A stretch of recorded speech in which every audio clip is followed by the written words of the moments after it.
استغفار کرنے کے کیا فائدے ہیں؟ سورہ نور آیت نمبر 10 میں اللہ پاک ارشاد فرماتے ہیں استغفار کرنے سے گناہ معاف کر دیے جاتے ہیں۔ سورہ نور آیت نمبر 11 میں اللہ پاک ارشاد فرماتے ہیں اللہ اپنی رحمت سے بارش نازل کرتے ہیں۔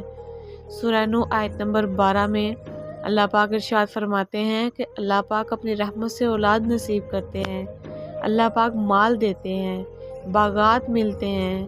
اور سورہ نور آیت نمبر 12 میں اللہ ارشاد فرماتے ہیں کہ نہریں جاری کر دی جاتی ہیں۔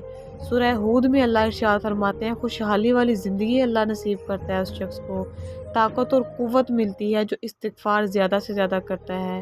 ابن ماجہ میں ہے مبارکباد ہے اس شخص کے لیے جس کے نامہ اعمال میں استغفار زیادہ ہو، جو پابندی سے استغفار کرے گا اللہ اسے ہر غم اور ہر تکلیف سے نجات دے گا